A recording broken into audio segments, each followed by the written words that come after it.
Good evening and praise the Lord. प्रभु सबको आशीष दे। Good evening, praise the Lord. हम लोग यशायाह पढ़ रहे हैं। यशायाह उसके 43 अध्याय कर लिए हमने। और यशायाह एक ऐसी किताब है बाइबल के अंदर। कहते हैं ये बाइबल के अंदर एक बाइबल है। अगर बाइबल के अंदर बाइबल है तो इसका मतलब इसके अंदर बाइबल का असली संदेश क्या है? यीशु मसीह का जन्म। यीशु मसीह कौन है? यीशु मसीह के जन्म का, उसके जीवन का, उसके राज्य का, वो सारी डिटेल्स यशायाह में होनी चाहिए। बिल्कुल। अगर आपको याद हो तो यशायाह का 9वां अध्याय हमने पढ़ा था। याद है किसी को? यशायाह 9 और उसकी 6 और 7 आयत को एक बार जस्ट फिर से मैं याद दिलाता हूँ। कोई पढ़ेगा अगर? क्योंकि हमारे लिए एक बालक उत्पन्न हुआ, हमें एक पुत्र दिया गया है और प्रभुता उसके कांधे पर होगी। उसका नाम अद्भुत, युक्ति करने वाला, पराक्रमी परमेश्वर, अनंत काल का पिता और शांति का राजकुमार रखा जाएगा। उसकी प्रभुता सर्वदा बढ़ती रहेगी, उसकी शांति का अंत ना होगा। इसलिए वह उसको दाऊद की राजगद्दी पर इस समय से लेकर सर्वदा के लिए न्याय और धर्म के द्वारा स्थिर किए और संभाले रहेगा। सेनाओं के यहोवा की धुन के द्वारा ये हो जाएगा। क्या आपको यहाँ पर पुत्र का दर्शन दिखाई दे रहा है? पुत्र कहाँ पर है? एक बालक। छठे वर्ष में 9 की हम्म 3, क्योंकि हमारे लिए एक बालक उत्पन्न हुआ। हम्म एक पुत्र दिया गया। हम्म, अच्छा, ये बोल कौन रहा है? बोल कौन रहा है? यशाया। हम्म यशायाह बोल रहा है। फिर से देखो। इसलिए वह उसको 7वीं आयत को देखिए। उसकी प्रभुता सदा सर्वदा बढ़ती रहेगी, उसकी शांति का अंत ना होगा। इसलिए वह उसको दाऊद की राजगद्दी पर इस समय से लेकर सर्वदा के लिए न्याय और धर्म के द्वारा स्थिर किए और संभाले रहेगा। कौन देगा उसको राजगद्दी? परमेश्वर, परमेश्वर, पिता। पिता देंगे ना। हाँ। पिता और पुत्र का दर्शन है यहाँ पर। और फिर यहाँ पर कहता है सेनाओं के यहोवा की धुन के द्वारा ये हो जाएगा। क्या संदेश? पिता क्या ही करेगा। पिता पुत्र को राजगद्दी देता है। राजगद्दी देगा। पिता पुत्र को एक राजा बनाता है। पहली बात, वो एक जन्म लेता है। ये संदेश क्यों है? आपको क्या लगता है क्यों संदेश दिया गया उस समय? क्योंकि संसार के लोग, राजा लोग क्या कर रहे थे? वो कहीं ना कहीं अनुशासन नहीं था। राजा को पता ही नहीं है कि वो परमेश्वर के प्रतिनिधि है। परमेश्वर ही है जो राजाओं को बनाता है, राजाओं को बनाता है और गिराता है। और यही परमेश्वर है जो तुम्हारे को या तुम्हारे किसी भी राजा को बनाएगा। और दूसरी चीज हमने अभी तक जो सीखा था कि जब वो किसी राजा को बुलाता है, किसी को भी राजा खड़ा करता है, उसको क्या कैसे करके बुलाता है? मेरा दास है तू।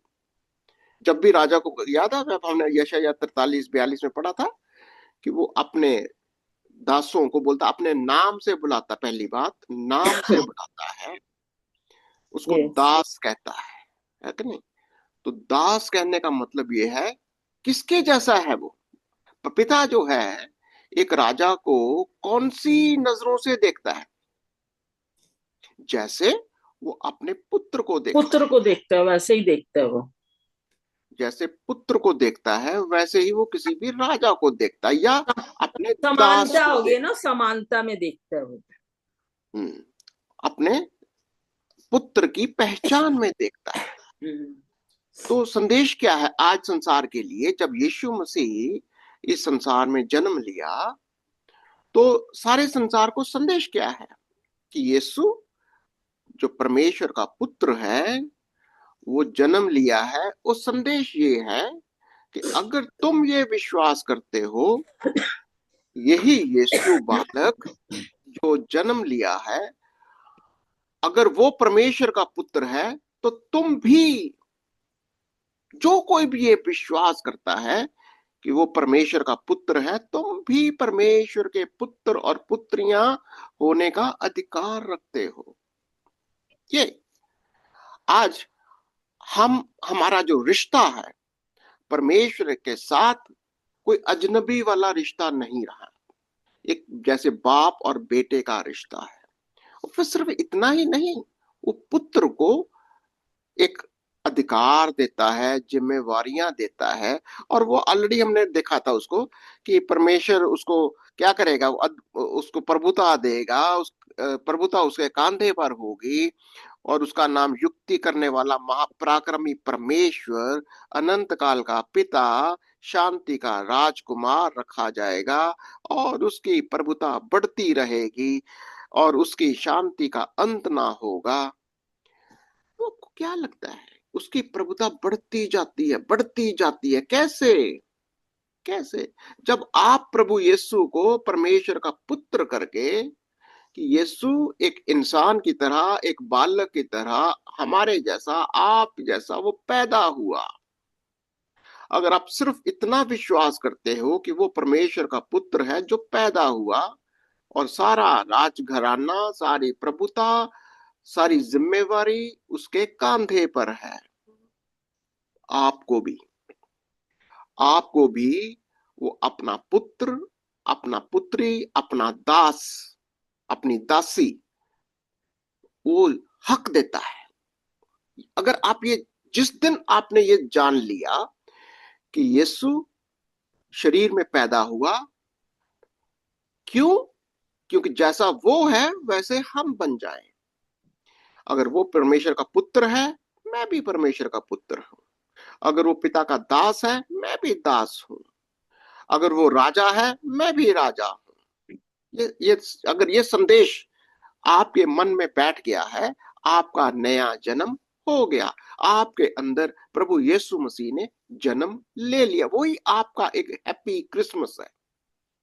अगर आपकी जिंदगी में यीशु आ चुका है, जन्म ले चुका है, आपने उसको ग्रहण कर लिया है, आप उसके दास बन गए, आप उसके पुत्र बन गए। आप जैसा यीशु है वैसे आप बन गए, आप उसकी पुत्री बन गए, आप राजकुमार, राजकुमारी बन गए।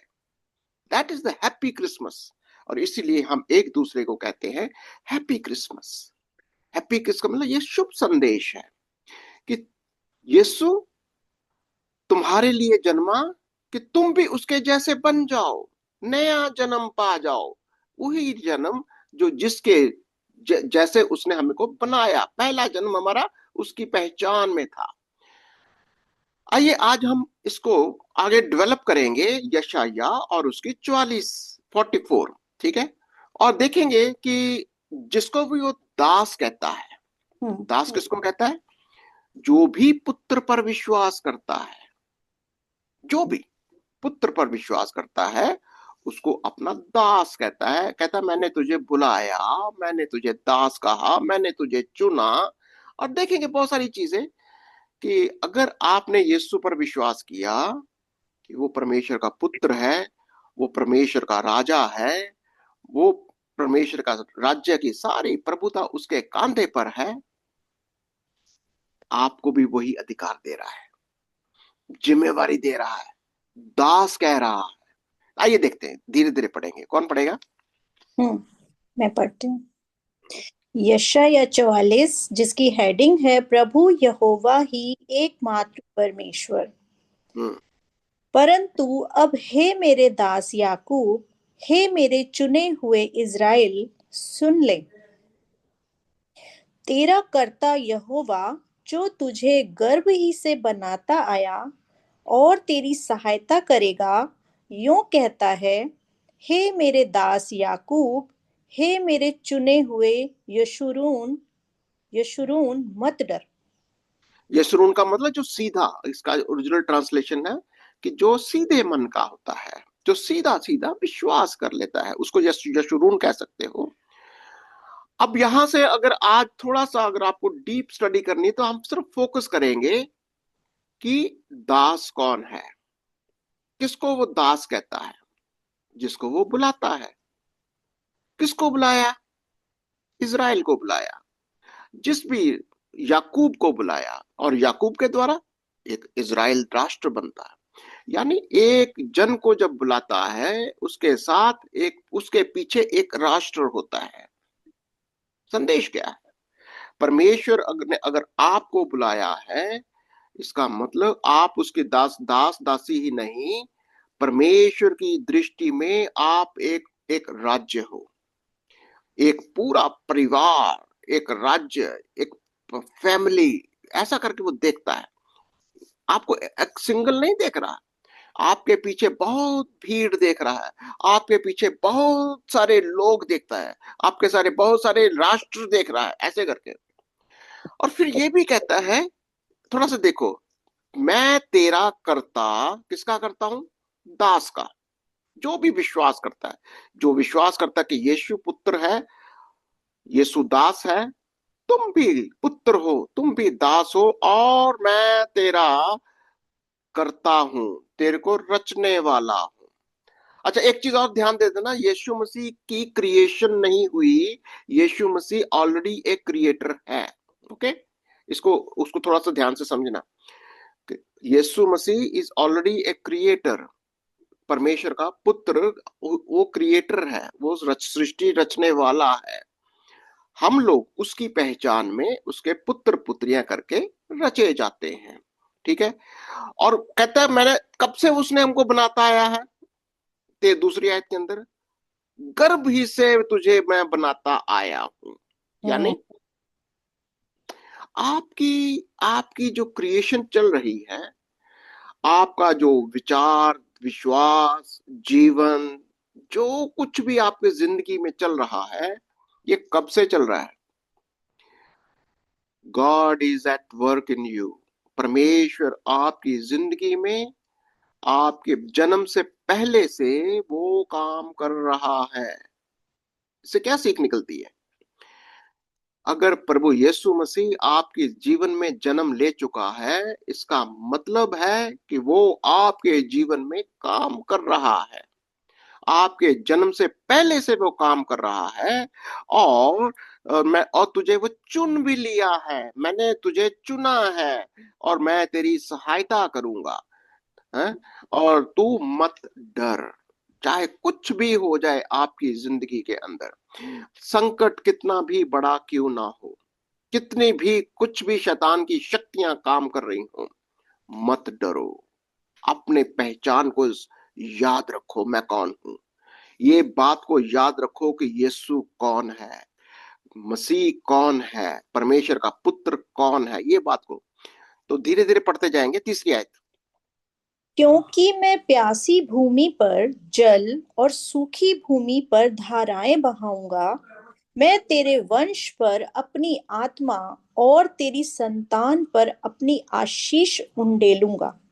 तेरे वंश पर ध्यान दे देना, तेरे वंश पर। मैंने क्या कहा था आपको, वो अकेला नहीं देखता। जब भी आप वो दास दासी करके बुलाता है, वो आपके पीछे आपका वंश देखता है। क्योंकि ये सारा का सारा वंश कौन किसका वंश है, आपको समझ में आया अभी? यीशु मसीह का, यीशु मसीह की वंशावली है ये, जो या अब्राहम की वंशावली है।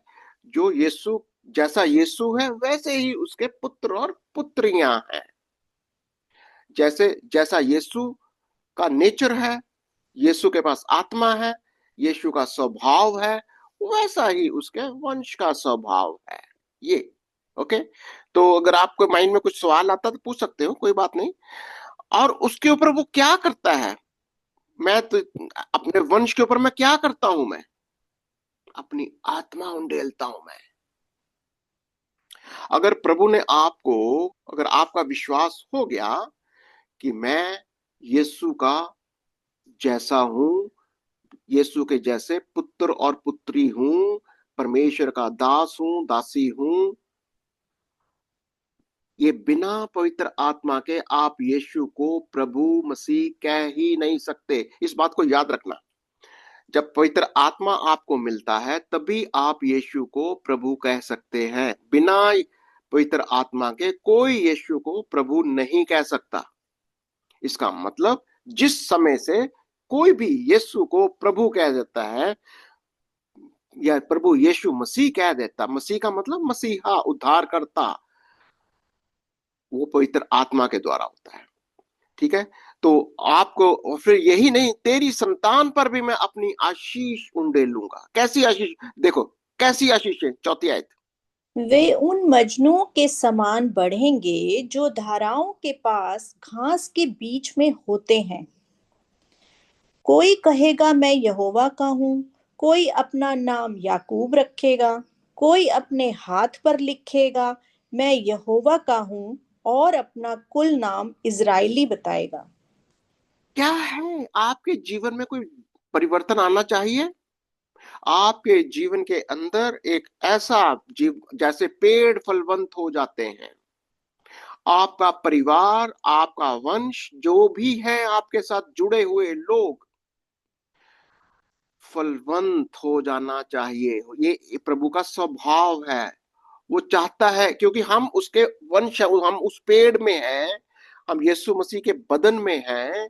अपने बदन के अंदर वो किसी को भी सूखा हुआ पेड़, सूखी हुई डाली नहीं चाहता। क्योंकि जो जो डाली उसमें बनी रहती है, जो जो शाखा, जो जो उसका दास दासी यीशु मसीह के बदन में बना रहता है, उसको वो जरूर फलवंत करता है। ये बात को समझना बहुत जरूरी है एक दास और दासी को। क्योंकि आपकी आपकी जो सफलता है, आपकी जो भरपूरी है, आपकी अपनी ताकत से नहीं है। आपकी भरपूरी, आपकी जिंदगी के अंदर जो जो भी खूबियां निकलती हैं, क्योंकि वो काम कर रहा है, वही काम कर रहा है। कहता मैं काम कर रहा हूं तेरे तेरे उद्धार का, और वो आपको सफल बनाएगा। तेरे अंदर सारी धाराएं, सूखी धाराएं बहेंगी, और फिर तभी तुम कहोगे। कोई तो कहेगा मैं यहोवा का हूं, और कोई कहेगा मेरा नाम कुल नाम इजराइली है। जो भी है, कई कई अपने हाथों पर भी लिखवा लेते हैं कि मैं क्या हूं। ठीक है। तो छठी आयत। यहोवा जो इज़राइल का राजा है, अर्थात सेनाओं का यहोवा, जो उसका छुड़ाने वाला है, वह यूं कहता है मैं सबसे पहला हूँ, और मैं ही अंत तक रहूंगा। मुझे छोड़ कोई परमेश्वर है ही नहीं। तो जब आपको बुलाता है तो किसको बुलाता है? जिसको भी बुलाता है वो अपने बदन में ले लेता है, अपने राज्य में ले लेता है, अपने अपने उस, जैसे कहता है वो जो उसका वंश है उसके अंदर ले लेता है। फिर आपके द्वारा जो भी आएंगे वो भी उसी के वंश में आ जाते हैं। हम जुड़ते जाते हैं, जुड़ते, एक वंश के बाद दूसरा वंश, दूसरे वंश से तीसरा वंश, हमारी वंशावली यीशु मसीह की वंशावली बनती जाती है। और वो कहता है एक बात को याद रखना, तुम क्रिएशन हो, तुम सृष्टि हो, तुम्हें रचा है मैंने अपने अंदर। पर लेकिन यीशु मसीह कहता मैं सृष्टि करता हूं, मैं अल्फा हूं। अल्फा का मतलब पहला, पहला था। और ओमेगा का मतलब मैं आखिर भी मैं ही हूं, शुरुआत भी मैं ही हूं, अंत भी मैं ही करता हूं। किसकी? किसी भी क्रिएशन की शुरुआत भी वही करता है। देखो जब आप पुराने कहीं से पढ़ोगे, ये जो सारी सृष्टि है उसको बनाने वाला भी वही है, और इसको नाश करने वाला भी वही है। आज की सृष्टि जो चल रही है, इसको बनाने वाला भी वही है, इसको नाश भी वही करेगा। ठीक है। इसका मतलब तो क्लियर हुआ है कि जो प्रभु में नहीं है, जो उसके बदन में, उसके वंश में, उसकी वंशावली में नहीं आता, उसका पुत्र पुत्रियां होने का दावा नहीं करता, वो इस सृष्टि का, मसीह की सृष्टि में या नई सृष्टि में नहीं रह सकता। ये वाली बात है। तो आगे चलेंगे। जब से हाँ। मैंने प्राचीन काल में मनुष्यों को ठहराया, तब से कौन हुआ जो मेरे समान उसको प्रचार करे? या बताए या मेरे लिखे रचे अथवा होने वाली बातें पहले ही से प्रकट करे। तो ये सारी बातें वो कहता है मैं कब से करता आया हूं, जब से मैंने सृष्टि को बताया पहले भी मैंने ऐसी ही बातें करी। देखो आपको याद है जब प्रभु यीशु मसीह का या यशायाह 13वें अध्याय के अंदर या 14वें अध्याय के अंदर वो कहता है कि एक स्वर्गदूत है जो अपने आप को ऊंचा करता है, यानी प्रभु के उसके अंदर वो प्रभु के राज्य के में आज्ञाकारिता में जब वो नहीं रहता, वो और उसके दूत स्वर्गदूत नीचे गिरा दिए जाते हैं। सिंपल। अगर कोई यीशु को प्रभु करके, चाहे वो स्वर्ग हो या जमीन हो, उसको ग्रहण नहीं करते, वो सारी किंगडम हो, वो सृष्टि हो, उसका अंत होना तय है। और यही वो कहता है कि मैं शुरू से यही काम करता आया हूं, हमेशा से मैं यही प्रचार करता आया हूं, और ये बात मैं डिक्लेयर करता हूं, सबको मैं प्रचार भी करता हूं कि ये सारी बातें मैं पहले से ही बता देता हूं। इसका मतलब क्या है? इससे पहले कि नाश करने से पहले उस सृष्टि में लोगों को, स्वर्गदूतों को पहले से बोल देता है, अगर तुम मेरी आज्ञाओं में नहीं चलोगे, मेरी बुलाहट में नहीं चलोगे, तो फिर मैं दूसरी सृष्टि बनाऊंगा। दूसरी सृष्टि का मतलब ये वाली सृष्टि में नाश करूंगा। ठीक है, आगे देख लेते हैं। मत डरो फिर भी। हाँ, मत डरो आगे। और ना भयभीत हो। क्या मैंने प्राचीन काल ही से ये बातें तुम्हें नहीं सुनाई और तुम पर प्रकट नहीं की? तुम मेरे साक्षी हो। क्या मुझे छोड़ कोई और परमेश्वर है? नहीं, मुझे छोड़ कोई चट्टान नहीं। मैं किसी और को नहीं जानता। मैं ही हूं, बस मैं ही वो सृष्टि करता हूं, मैं ही सृष्टि को बनाता हूं, मैं ही सृष्टि को नाश करता हूं। और अगर जो मुझ में नहीं पाया जाता, यही तो प्रभु कह रहा है, जो मेरे वंश में, मेरा दास मेरी दासी, मेरे मेरे राज्य में, मेरे बदन में नहीं पाया जाता, उसका नाश होना तय है। पर लेकिन तुम डरो मत, तुम मत डरो। क्यों? क्योंकि मैंने तुझे बुलाया है। तुमने यूं ही विश्वास नहीं किया, तुमने मेरे वचन पर विश्वास किया कि यीशु परमेश्वर का पुत्र है। यीशु एक बालक पैदा हुआ है। जब आप जिस समय, जिस घड़ी आप ये विश्वास कर लेते हो कि यीशु एक बालक की तरह पैदा हुआ, यीशु परमेश्वर का पुत्र है, यीशु राजा है, यीशु सृष्टि करता है, वो आपके अंदर जन्म ले लेता है और वो आपको कहता है अब तू मत डर, अब तू मत डर, क्योंकि अब मैं तेरी रक्षा, तू नाश नहीं होगा, तेरी रक्षा मैं करूंगा, ये कह रहा है वो भी। मत डर। हाँ, पर लेकिन अगर तेरे माइंड में, देखो बहुत बार हम यीशु मसीह को ग्रहण करने के लिए हम अपनी कुछ कुछ और इमेजिनेशंस को लेकर आ जाते हैं, अपने ख्याल, अपने कुछ कुछ भी देखो, जो भी हमारे वचन है, जो भी हमारा विश्वास है, वचन पर आधारित होना चाहिए। अगर आप वचन पर आधारित आपका विश्वास नहीं है, फिर आपकी अपनी इमेजिनेशंस है, आपका अपना इसी को आइडल कहते हैं, इसी को मूर्ति कह सकते हो, चाहे वो फिजिकल फॉर्म में बना लो या अपनी सोच में बना लो। और इसकी वो चेतावनी भी देता है कि तुम अपनी मूर्तियां मत बनाओ, अपनी इमेजिनेशंस मत बनाओ कि मैं कौन हूं। ठीक है ना? तो इसलिए दासों को खास तौर पर वो चेतावनियां देता। पढ़ो जरा 9वीं आयत से। 9वीं आयत में लिखा है, जिसकी हेडिंग है मूर्ति पूजा की व्यर्थता। हम्म वो मूर्त खोद कर बनाते हैं, वे सब के सब व्यर्थ हैं। और जिन वस्तुओं में वे आनंद ढूंढते, उनसे कुछ लाभ ना होगा।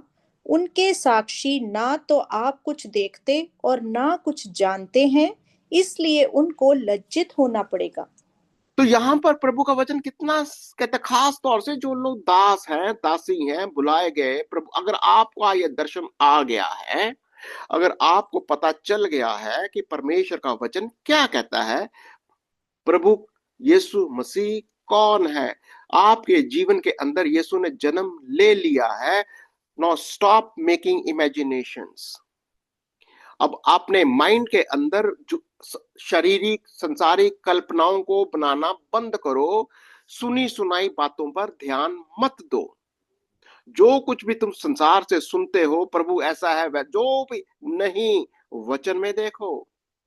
अगर वचन से नहीं देख रहे, आपकी कल्पनाएं, आपकी इमेजिनेशंस गलत भी हो सकती हैं, और प्रभु उसके लिए चेतावनी देता है कि तुम ऐसा मत करो। जो जो जो भी कई लोग उसी में आनंदित होते हैं, सुनी सुनाई बातों पर, सुनी सुनाई कल्पनाओं पर, कहते तुम्हें उससे कोई लाभ नहीं होता और तुम मेरे साक्षी नहीं हो सकते। ठीक है ना? आगे पढ़ो जरा 10वीं किस आयत से। किसने देवता या निष्फल मूरत ढाली है? हम्म। देख, उनके सब संगियों को तो लज्जित होना पड़ेगा। कारीगर तो मनुष्य ही हैं। वे सब के सब इकट्ठे होकर खड़े हों, वे डर जाएंगे, वे सब के सब लज्जित होंगे। तो इसकी वो एग्जाम्पल देता है कि जो फिजिकल मूर्तियां बनाते हैं, चाहे वो लोहे की हो, लकड़ी की हो, कैसे भी है, वो सब फिजिकल अपनी इमेजिनेशन के साथ कोई मूर्त को बनाते हो। किसकी मूर्त को बनाते हो? परमेश्वर की मूर्त को बनाते हो। प्रभु कहते तू मेरी मूर्त को मत बना, मेरे को समझ, तू मेरे को माइंड में रख, मेरे को ग्रहण कर। मुझे अगर मेरे को बाहर रखना है, देखो कई बार हम परमेश्वर को कहीं बाहर अपने किसी घर के किसी किसी मंदिर में कहीं बाहर जगह पर रखना चाहते हैं, वैसे मत करो। दैट्स इमेजिनेशन, वो आइडल वर्शिप हो जाती है। प्रभु यीशु मसीह को ग्रहण करना है, आप उसकी मूर्तियां मत बनाओ, उसको किसी भी मूर्ति में ढालने की कोशिश मत करो। वो आपको ग्रहण करना है अपने जीवन के अंदर, अपने माइंड के अंदर, अपने विश्वास के अंदर। और अगर जो जो लोग मूर्तियां बनाते हैं उनको क्या क्या क्या कहता है वो, देख वे सब के सब क्या है करते हैं। सब के सब इकट्ठे होकर खड़े हों, वे डर जाएंगे और सब के सब लज्जित होंगे। हम्म। लोहार क्या करता है? लोहार एक बसूला अंगारों में बनाता और हथौड़ों से गढ़कर तैयार करता है।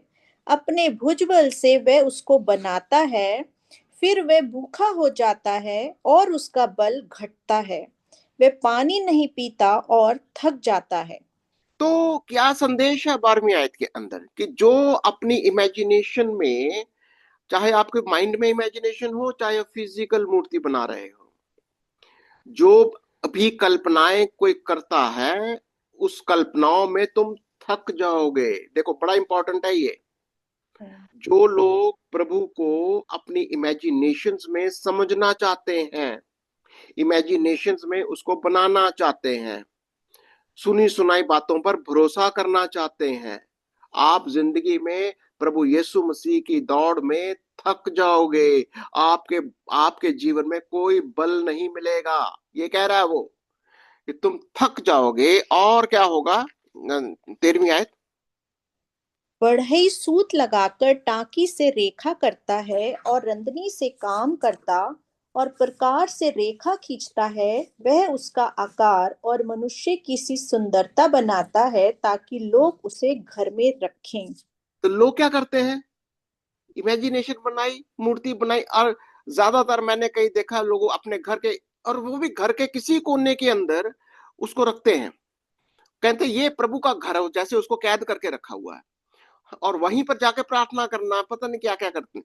अरे प्रभु आपके मंदिर घर में, ये है मंदिर उसका, वो आपके अंदर रहना चाहता है, वो किसी कोने में, घर के किसी कोने में नहीं रहना चाहता।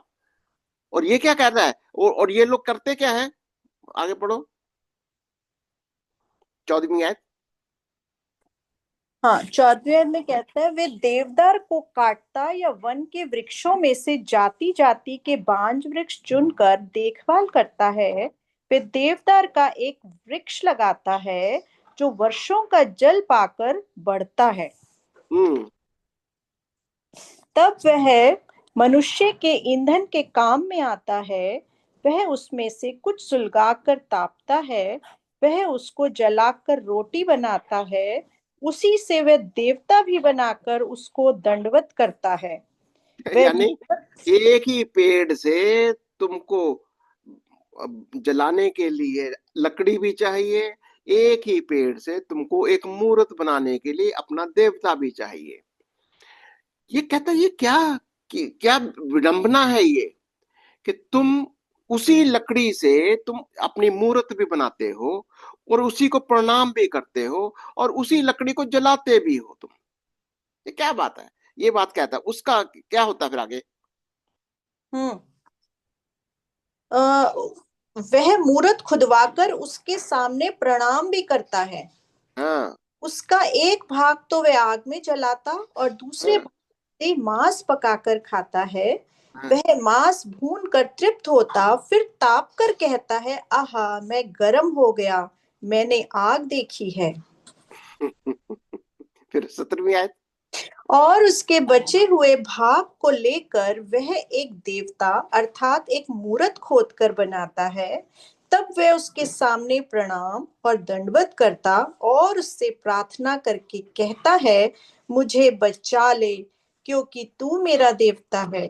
तो ये बात है, अगर आप अपनी इमेजिनेशन की मूर्त बनाओगे, चाहे आप यीशु मसीह की मूर्त बना लो, मैं तो ये कहूंगा, चाहे आप यीशु मसीह की मूर्त बनाकर बोलो ये मेरा प्रभु है, ये मेरा देवता है, मूर्ति पूजा है वो मूर्ति पूजा होगी और आपको उसका कोई लाभ नहीं होगा। अगर आपको यीशु मसीह को ग्रहण करना है, उसकी मूर्ति मत बनाओ। उसके सामने ऐसे मूर्त बनाकर कई लोग घरों के अंदर, ये चौराहों के अंदर, कई तो चर्चेस के अंदर यीशु मसीह की मूर्त और उसी के सामने ऐसे करते रहते हैं। और ये बिल्कुल एक सीधा प्रभु का वचन कहता है कि ऐसा करना प्रभु को अच्छा नहीं लगता, ये घृणा करता है। आप यीशु की कोई भी मूर्ति बनाओ, किसी भी तरीके की मूर्ति, कई कई तो गले में रख लेते हैं कुछ बना के, सोचते हैं कि ये मेरी रक्षा, क्रॉस फॉर एग्जाम्पल, कुछ लोग पास्टर जी क्रॉस को मैंने भी टांग लेते हैं अपने गले के अंदर और फिर वो कहते हैं ये पास्टर क्रॉस मेरी रक्षा करेगा। हाँ जी। मैंने यही पूछना था, क्रॉस का बारे में ये पूछना था, क्वेश्चन था, जो क्रॉस लगाते हैं गाड़ियों में लगाते हैं, हम्म। तो वो लगाना चाहिए नहीं लगाना चाहिए? नहीं, यही सवाल है कि अगर आपको हम्म लगता है कि ये क्रॉस तुम्हारी रक्षा करेगा, वो गलत हो जाएगा। वो क्रॉस हम्म तुम्हारी कोई रक्षा नहीं करने वाला, क्योंकि वो क्रॉस, वो यीशु जो तुम्हारे अंदर है, जो तुम्हारे अंदर यीशु मसीह बैठा हुआ है, वो तुम्हारी रक्षा करेगा। जो तुम्हारे माइंड के अंदर, तुम्हारे विश्वास के अंदर जो यीशु है, वो उस लकड़ी के टुकड़े में, या जो भी प्लास्टिक का है, लकड़ी का, लोहे का, जो भी टुकड़ा क्रॉस का है, अगर आप उसके ऊपर भरोसा करते हो, वो मूर्ति है, वो मूर्ति पूजा है। अगर किसी क्रॉस को चूम रहा है कोई, मैंने बहुत सारे लोगों को देखा ये करते, क्रॉस को हम्म कई तो बाइबल को चूमने लग जाते हैं। अरे ये अजीब अजीब तरीके की हरकतें जो हैं, ये किसी न किसी कैटेगरी के अंदर मूर्ति पूजा में आ जाती हैं। हमको ये, अगर वचन को, बाइबल बाइबल में, बाइबल को हमको चूमने से ज्यादा इसको यहाँ लगाओ, इधर अपने मन के अंदर लेकर आओ, इसको खाओ। वचन खाने की चीज है, इसकी ये डेकोरेशन के लिए नहीं है। और यीशु मसीह कोई डेकोरेशन की या मूर्ति बनाने की चीज नहीं है, यही कह रहा है वो। चलिए आगे पढ़ेंगे। वे कुछ नहीं जानते, ना कुछ समझ रखते हैं, क्योंकि उनकी आंखें ऐसी बंद की गई हैं कि वे देख नहीं सकते, और उनकी बुद्धि ऐसी कि वे बूझ नहीं सकते। ये एक एक इसी कहता अंधापन, कल भी हमने इसके ऊपर चर्चा करी थी। यही है अंधापन, मेरा दास अंधा है, यही तो वो कल हमने पढ़ा था। कैसे अंधा है? तुम अगर परमेश्वर के, जैसे याद है या जब मूसा ने एक सांप बनाया था, इस सांप को देखो तो सांप तुम्हारे को नहीं डसेगा, और लोगों ने क्या किया, उस सांप की ही पूजा करनी शुरू कर दी। अरे वो सांप इसलिए था कि तुम इसको देखो, यीशु मसीह का दर्शन था वो। इसीलिए तो जब हमने देखा था कि एजेकिया ने उसको, सांप को टुकड़े टुकड़े कर दिया था, मार खत्म किया, कहते ये मूर्ति पूजा है, और इजरायलियों ने ये काम शुरू कर दिया था। और यही बात कई बार मसीही लोगों में आ जाती है। कितनी रीति रिवाजों को वो मूर्ति पूजा में कन्वर्ट कर लेते हैं। अगर आपके रीति रिवाज आपकी मूर्ति पूजा बनती जा रही है, प्रभु उससे घृणा करता है। आगे चलते हैं। कोई इस पर ध्यान नहीं करता और ना किसी को इतना ज्ञान या समझ रही है कि कह उसका एक भाग तो मैंने जला दिया और उसके कोयलों पर रोटी बनाई और मांस भूनकर खाया है, फिर क्या मैं उसके बचे हुए भाग को घिनौनी वस्तु बनाऊं? मैं काठ को प्रणाम करूं? वे खाता है, भरमाई हुई बुद्धि के कारण वे भटकाया गया है, और वे ना अपने को बचा सकता और ना ये कह सकता है, क्या मेरे दाहिने हाथ में मिथ्या नहीं? तो ये जो कोई भी आपकी इमेजिनेशन, कोई भी मूर्ति अगर आपने बनाई हुई है और आप समझते हो कि वो मूर्ति आपको बचा लेगी, आप भूल में हो। प्रभु का वचन बहुत क्लियरली बताता है, किसी भी किस्म की मूर्ति, इमेजिनेशन, अगर आपके जीवन में कुछ भी है, जरूरी नहीं है कि कई अन्य देवी देवताओं की मूर्तियां की ही तुम्हारे, यीशु मसीह की भी मूर्ति आपको गलत रास्ते पर ले जा सकता है। जो कई बार परमेश्वर का वचन, आप यीशु की मूर्ति ही बना लो तो भी वो मूर्ति पूजा में गिनी जाएगी। ये बात को समझना बहुत क्लियरली। अब यहाँ पर क्यों? क्योंकि वो सृष्टि करता है, वो कोई क्रिएशन, वो पेड़ नहीं है जिसको काट छील कर मूर्ति बनाओ पकाओ। कहता वो मैं सृष्टि करता हूं, मैं ये कहता वो, मेरे को अंदर ग्रहण करो, मैं अपने जीवन में लेकर आओ। अब मेरा अपना तुम्हारा जीवन, क्योंकि यीशु मसीह एक दास की तरह भी है। मैं दास की तरह हूं, मैं पुत्र की तरह हूं, मैं परमेश्वर का पुत्र हूं, मैं सृष्टि करता हूं। अब मुझे अपने अंदर लेके जाओ, टेक मी इनसाइड, अपने जीवन में लेकर आओ, तुम्हारा जीवन बदलना चाहिए। चलिए आगे चलते हैं 21 आयत से। हाँ, 21वीं आयत, जिसकी हेडिंग है संसार का सृष्टिकर्ता और उद्धारकर्ता। हे याकूब, हे इज़राइल, इन बातों को स्मरण कर, तू मेरा दास है, मैंने तुझे रचा है। हे इज़राइल, तू मेरा दास है, मैं तुझको ना भूलूंगा। मैंने और मैंने तेरे अपराधों को काली घटा के समान और तेरे पापों को बादल के समान मिटा दिया है। मेरी ओर फिर लौट आ, क्योंकि मैंने तुझे छुड़ा लिया है। कहां से लौटा? ये सारी जो तूने इमेजिनेशंस करी थी, इज़राइल ने जो भी संसार के जैसे लोगों के जैसे जो इमेजिनेशंस करी थी, मूर्ति, इमेजिनेशन का मतलब क्या होता है? कई बार तो हम संसार की रीतियों से ही मूर्ति पूजा कर लेते हैं, कई बार हम प्रभु की चीजों के ऊपर ही मूर्ति पूजा करने लग जाते हैं। बहुत बार, जैसे फॉर एग्जाम्पल, हम हमेशा कहते हैं को वो तंबू का एग्जाम्पल दो। मैं आपको फिर से वो उसका दर्शन दिखाता हूँ, जो तंबू का जो दर्शन था। अब तंबू के अंदर जब वो जाते थे तो वह एक बलिदान को लेकर जाते थे, यानी एक भेड़ को लेकर जाना। ठीक है, यहां से जाते थे, वो जाएंगे, वो भेड़ को लेकर जाएंगे, बलिदान करेंगे, और बलिदान करिए सारा कुछ। अब ये जो भेड़ का जाना, बलिदान करना, ये सारा कुछ उनको ऐसे लगता था कि ऐसा करने से प्रभु खुश हो जाएगा। और कई बार जंग में जाते थे तो संदूक उठा कर ले जाते थे, याद है जो दाऊद के समय, ये जो संदूक है यहाँ पर, ये यहाँ पर एक संदूक रखा हुआ है, वाचा का संदूक, ये संदूक। अब ये संदूक को वो लड़ाई के मैदान में ले जाते थे, कहते थे ये हमारे साथ है तो हम जीत जाएंगे। समझ में आया? उस संदूक उठा के लेके जाते थे, फिर वो हार भी जाते थे। अब मैं क्रॉस रेफरेंसेस में आपको ढूंढ लीजिए आप अपने आप, अगर नहीं आपको पता चलता मैं आपको अगली सेशन में, क्लास में मैं बता दूंगा कि कई बार संदूक उठा कर ले जाते थे। मूर्ति पूजा में आ गया। प्रभु उसको लाइक नहीं करता, घृणा करता है वो। और हमने ये भी देखा इतिहास की किताब में, फलिश्तियों ने छीन लिया संदूक को,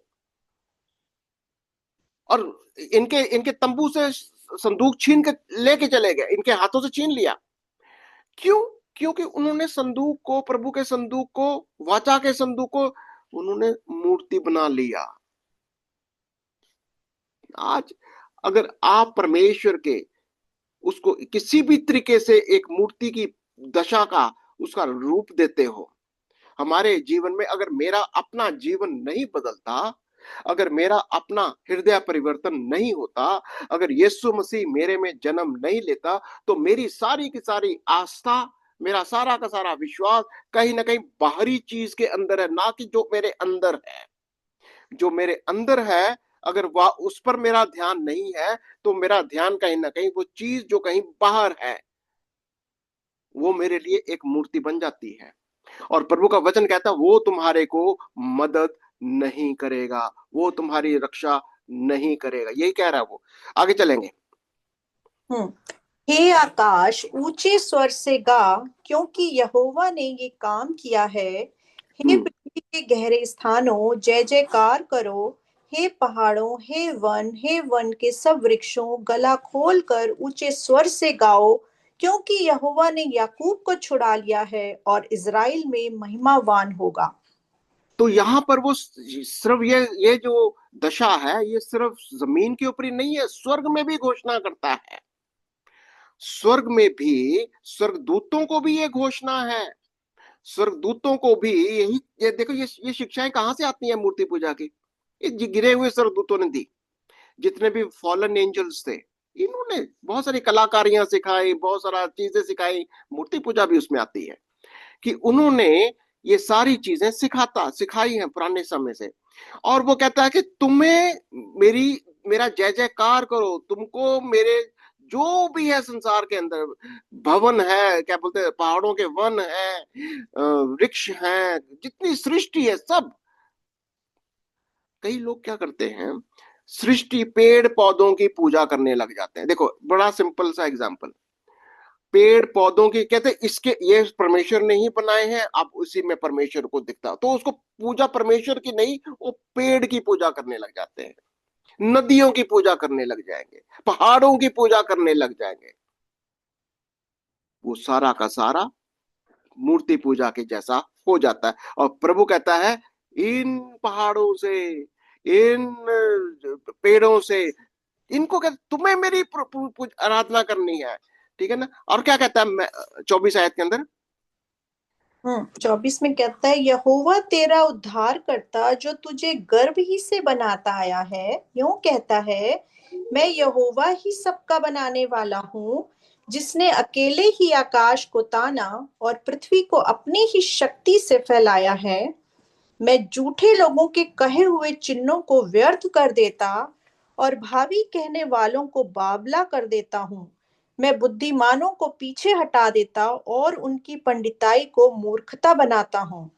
क्या जो इमेजिनेशन के साथ कई लोग बड़ी चतुराई के साथ मूर्ति पूजा की ओर समझाते हैं, ये तो सिर्फ हमारी मदद के लिए है, इसको देखने से हमको उसका नजर दिखाई देता है। ये मूर्ति पूजा के कुछ लोग जो समझते हैं, अरे नहीं प्रभु उनकी पंडिताई को कहता मैं खत क्या कर दूंगा, मैं मूर्खता बनाता हूं मैं। अगर कोई भी इस बात की शिक्षा देता है कि मूर्ति पूजा तुम्हारे विश्वास में, तुम्हारी आस्था में मदद करता है, वो झूठ है, फ्रेब है, वो वे झूठे लोग हैं। और वो कहता है मैं उसको व्यर्थ कर देता हूं, और मैं उनको बावला भी कर देता हूं, यानी कहीं ना कहीं वो मूर्खता की ओर चले जाते हैं। और क्या कहता है? और अपने दास के वचन को पूरा करता और अपने दूतों की युक्ति को सफल करता हूँ।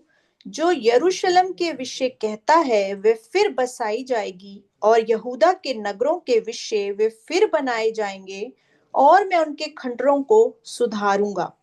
तो प्रभु क्या कहता है कि अगर तुम मुझे ग्रहण करोगे, अगर तुम मेरे जो मैं हूं, कौन है प्रभु यीशु क्या कहता है, मैं कौन हूं? वही परमेश्वर का पुत्र, वो जो बालक उत्पन्न होना है, वही यीशु जो जन्म लेने वाला राजा है, वही सृष्टिकर्ता जिसने जन्म लिया, मैं वही हूं। अगर तुम मुझे ग्रहण करोगे, अगर मैं तुम्हारी जिंदगी में उतरूंगा, और मैं क्या करूंगा तुम्हारे जीवन में, चाहे कितनी भी सूखा, कितनी भी कहेंगे खंडर हो, या जितना भी शैतान में, संसारिक चीजों में नाश हो गया है, मैं फिर से बसाऊंगा। मैं तुम्हें फिर से बसाऊंगा। बहुत इंटरेस्टिंग है।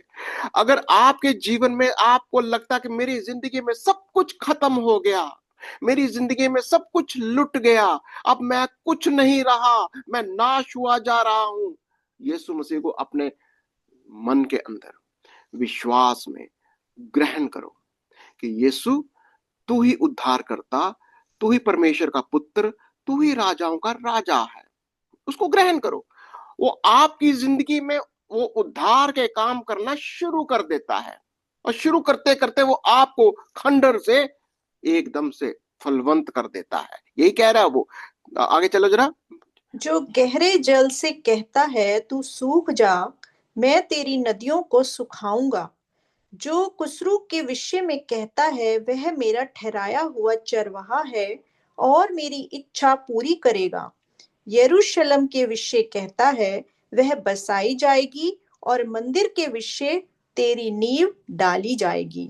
तो सारी बातें वो कहता है मैं तुम्हें बसाऊंगा। जैसे शुरू से देखते हैं, वो नाश करने वाला भी वही है। गहरे जल से कहूंगा मैं, तू सूख जा, मैं नदियों को सुखाऊंगा, यानी नाश करने वाला भी वही है। कुस्रू के विषय में कहता है तू मेरा ठहराया हुआ चरवाहा है। कुस्रू कौन है? याद है? वो मादी फारस का राजा, मादी फारस का राजा जो बाबिलोन के बाद आने वाला है। इसका मतलब कोई 100 साल के बाद की भविष्यवाणी राजा कुस्रू का नाम से बोल रहा है कि अपने राजा मैं क्या कहूं, आपके जन्म से पहले से वो आपको जानता है। कुस्रू का जन्म भी नहीं हुआ अभी, राजा कुस्रू का अभी जन्म भी नहीं हुआ। जो मादी फारस का राजा है उसको वो बुलाता है, अभी वो माँ के पेट में भी नहीं आया। समझ में आया ये अभी जो हम बात कर रहे थे कि आप अभी जन्म भी नहीं लिए, वो आपके जीवन के अंदर अभी आपका जन्म, कुसरू का जन्म कोई 100 साल बाद जन्म लेगा वो, पर लेकिन उसको बुलाहट है, उसको बुला लिया गया। देखो ये ध्यान दे देना जरा। कुसरू को कहता है कि मैंने तुझे ठहराया है, तू मेरा चरवाहा है और तू मेरी इच्छा को तू पूरी करेगा। और यरूशलेम के विषय में तुझे मैं फिर से बसाऊंगा। कैसे? कुसरू के द्वारा। कितना जरूरी है, कितना। अगर आज आपने प्रभु यीशु को ग्रहण किया, आपने कब विश्वास कर लिया कि यीशु आपका प्रभु है, यीशु पिता का पुत्र है, यीशु पिता का सेवक है, आप भी उसके पुत्र, परमेश्वर के पुत्र, परमेश्वर के सेवक, परमेश्वर के बुलाए हुए, परमेश्वर के ठहराए हुए उसके जन बन सकते हो। आपके जीवन में प्रभु वो सारे काम करेगा जो ऑलरेडी उसने डिसाइड कर रखे हैं। विश्वास करिए। और जिस दिन आपने यीशु को ग्रहण कर लिया, जिस दिन आपने यीशु को मसीहा, परमेश्वर का पुत्र करके मान लिया, आपका हैप्पी क्रिसमस हो गया और आप एक दूसरे को भी हैप्पी क्रिसमस कह सकते हो। प्रभु आपको बहुत आशीष दे। हम आपके लिए प्रार्थना भी करेंगे। और किसी का कुछ करे? पिता परमेश्वर, हम तेरा धन्यवाद करते आज के दिन के लिए प्रभु जी जो तूने हमें दिया। आज हम जानते प्रभु जी दुनिया के कोने कोने में तेरे जन्मदिन की तैयारियां हो रही हैं, क्योंकि प्रभु जी आज रात को हर एक चर्च में तेरा वो वचन सुनाया जाएगा जो प्रभु जी लोग सुनकर तेरी ओर पढ़ते हैं और तेरा नाम लेते। प्रभु तेरा धन्यवाद करते प्रभु जी, हम तेरी स्तुति करते, तेरी आराधना करते कल के दिन के लिए। कल 25 दिसंबर है प्रभु जी, तू दुनिया में आया और तू सारी दुनिया को बचा लिया। तेरा धन्यवाद करते हैं जिन्होंने अभी तक विश्वास नहीं किया, जो 2 नाव में प्रभु तुमको अपने हाथ में ले और उनको अपनी इच्छा के अनुसार आने के लिए अपनी तो इच्छा उनके ऊपर जाहिर करती तेरी और बड़े प्रभु तेरा धन्यवाद करते। रोहन के लिए प्रार्थना करती प्रभु, आज उसका बर्थडे है, उसके संग हो उस बच्चे के ऊपर तू अपनी आशीष दे, अपनी पवित्र आत्मा का दान दे प्रभु। तेरा बेटा है, तुझसे चंगाई दे तो जब भी आगे बढ़े तेरा नाम ऊंचा लेता रहे। जैसे आज का दिन, आने वाला साल उसके लिए आपने जोड़ा, तेरा धन्यवाद करते पिता परमेश्वर, तेरी महिमा करते हैं। अंजू के लिए, भाई के लिए, रंजन के लिए, महिमा के लिए भी प्रार्थना करती हूँ। सबको सेहत दे, तंदुरुस्ती दे, तेरा धन्यवाद करते हैं। बाकी मंजू के लिए, टीना के लिए, मीनू के लिए और जो भी लोग वहां पे आए हैं आज क्लास के लिए, प्रभु सबका धन्यवाद करते हैं और प्रार्थना करते हैं इनको सेहत दे, तंदुरुस्ती दे। दास के लिए प्रार्थना करते अपने दास को तो सेहत दे, तंदुरुस्ती दे, ताकि तेरा वचन और फैलता जाए, जिससे तेरी महिमा तेरी स्तुति हो अब बड़ी, और हम घटे मानते यीशु मसीह के नाम से, आमीन। आमीन एंड आमीन। प्रभु आपको बहुत आशीष और बरकत दे, और हमारे इस चैनल को जरूर सब्सक्राइब करिए, लाइक करिए और शेयर करिए, और बेल भी बटन दबाइए, आपके पास सारी नोटिफिकेशन भी आ जाएंगी। Okay, God bless you.